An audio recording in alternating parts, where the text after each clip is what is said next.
जीवन में जब भी हमारे समक्ष संकट आता है तो हमारे पास दो मार्ग होते हैं। पहला मार्ग भयभीत हो जाना, दूसरा मार्ग साहस के साथ उसका सामना करना। दोनों का मंतव्य एक ही है, लक्ष्य एक ही है, आत्म सुरक्षा, जीवन रक्षा। किंतु भय को दुर्बल माना जाता है और साहस को आपका बल माना जाता है। कारण यह है कि भय एक केवल एक प्रतिक्रिया है, वही साहस ये एक निश्चय, एक प्रतिबद्धता है। और साहस के साथ यदि संकट का सामना आप करोगे तो हो सकता है उस संकट का सदा सदा के लिए आप दमन कर दो। क्योंकि संकट जब आता है सर्वप्रथम हमारा द्वंद्व होता है यहां मन। उस संकट का सामना हम यहां करते हैं। यदि इस हृदय को, इस मन को साहसी आप बना दो तो इसमें कभी भय नहीं आएगा और उस संकट का सामना करना सरल होगा, विजय प्राप्त करना सरल होगा। इसलिए निश्चित रूप से साहस अधिक श्रेष्ठ है। जीवन में जब भी कोई संकट आए तो साहस के साथ उसका सामना कीजिए और मेरे साथ प्रेम से कहिए राधे राधे। एक गैया और एक बछड़े में कैसा संबंध होता है।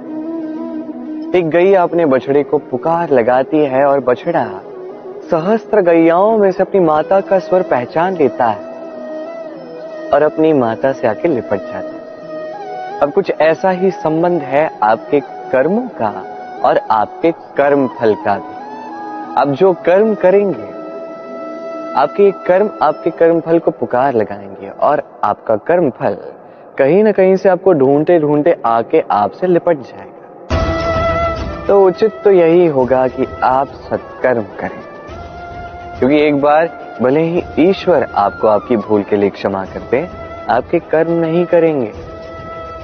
तो यदि आप दुष्कर्म करने वाले हैं तो आप समझ जाइए।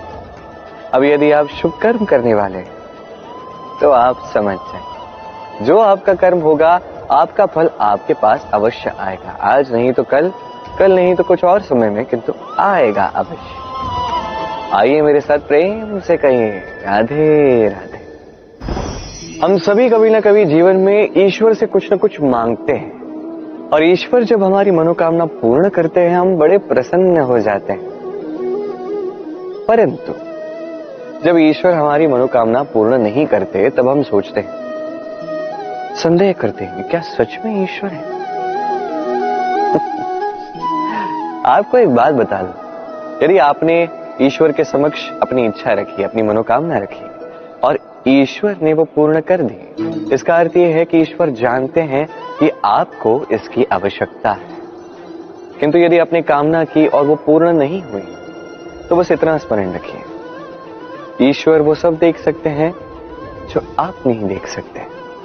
दूसरा कारण ये है कि ईश्वर ये बात भली भांति जानते हैं कि जो इच्छा आप रख रहे हैं वो इच्छा आप स्वयं अपने बल पर पूर्ण कर सकते हैं। तो यदि आपकी इच्छा ईश्वर पूर्ण करते हैं तो उन्हें धन्यवाद कहिए। यदि इच्छा पूर्ण नहीं करते हैं तो और भी धन्यवाद कहिए, क्योंकि वो आपके लिए या तो अच्छा कर रहे हैं या तो आपको उतना योग्य समझ रहे हैं कि आप स्वयं अपनी इच्छा, अपने स्वप्न पूर्ण कर सकते हैं। अपना कर्म करते जाइए, जीवन में आगे बढ़ते जाइए और मेरे साथ प्रेम से कहिए राधे राधे।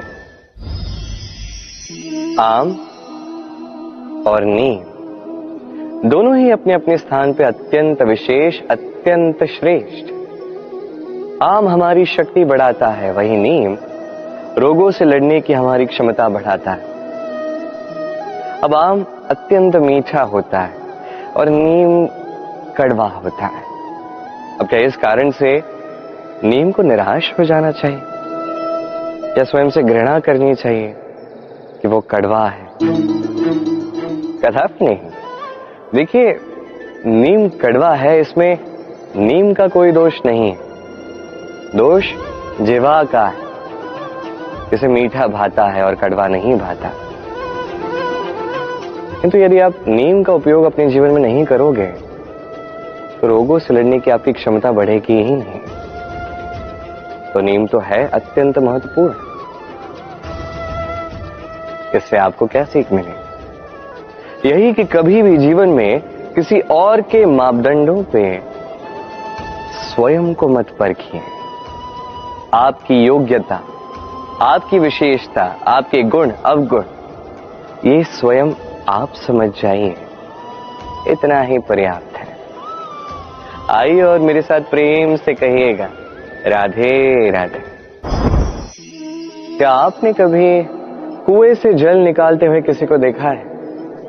एक पात्र को रस्सी से बांधा जाता है, उसे कुएं में डाला जाता है, खींच के तब जल प्राप्त होता है। सरल सी बात है, परंतु कभी ये सोच के देखिए, कुएं में पात्र डालने के पश्चात यदि पात्र सीधा ही रहे तो वो जल में प्रवेश कर ही नहीं सकता।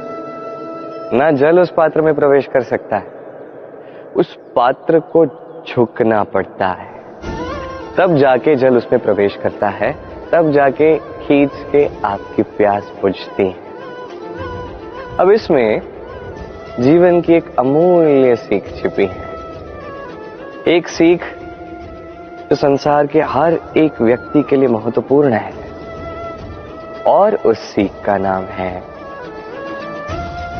विनम्रता। संसार में हर एक व्यक्ति को विनम्र होना चाहिए। आप स्वयं को विनम्र बना दीजिए, आपको बड़ों का आशीर्वाद भी प्राप्त होगा, सफलता का साथ भी प्राप्त होगा। आप विनम्र नहीं, कुछ भी टिकेगा नहीं। तो विनम्र रहिए और मेरे साथ प्रेम से कहिएगा, राधे राधे। कभी आपने सोचा है कि वो क्या है जो आपको आगे बढ़ने से रोकता है? जैसे कि आप मार्ग से चल रहे हैं, पांव में मोच आपको आगे बढ़ने से रोकती है। वैसे जीवन में छोटी सोच आपको आगे बढ़ने से रोकती है। देखिए, यदि एक चाक है जो टूटी हुई है, वो आपको मिट्टी के पात्र नहीं बनने देते। उसी प्रकार किसी से ईर्ष्या करना आपको महान नहीं बनने देता। मैं ऊंचा हूं और वो नीचा है, ये विचार कभी आपको ऊंचे उठने नहीं देता। मन से सारे विकार, ईर्ष्या, मोह, लोभ, लालच सब निकाल फेंकिए। इस सोच को बड़ा कीजिए, सकारात्मकता लाई और पूर्ण समर्पण से कर्म करते जाइए। महानता और सफलता दोनों आपके कदम चूमेंगे। तो आइए और मेरे साथ प्रेम से कहिएगा, राधे राधे। जीवन में जब भी हम किसी ऐसे मार्ग पर चलना चाहते हैं जिस पर कांटे हैं, छोटे कंकड़ हैं जो चुभ सकते हैं, तो हम क्या करते हैं? हम पादुकाएं पहनते हैं और तत्पश्चात हम बड़ी सरलता से उस मार्ग से चल के जा सकते हैं। किंतु यदि पादुका और पांव के बीच कोई छोटा सा कंकड़ आके फंस जाए तो हम कोमल से कोमल मार्ग को भी नहीं पार कर सकते। कुछ समझे आप? इसका सार यही है कि हम बाहरी युद्ध जीत सकते हैं, वहां पे सफल हो सकते हैं, किंतु उससे भी कहीं अधिक महत्वपूर्ण और कहीं अधिक कठिन आंतरिक युद्ध होते हैं, आंतरिक कठिनाइयां होती हैं। लोभ, मोह, क्रोध, लालच, भय, यदि ये आपके भीतर है तो आप संसार के किसी भी स्तर तक पहुंच जाइए, कितना भी बड़ा युद्ध जीत जाइए, आपको संतुष्टि नहीं मिलेगी। तो सर्वप्रथम स्वयं को सुधारें, तत्पश्चात इस संसार को जीतें और उससे पहले मेरे साथ प्रेम से कहें, राधे राधे।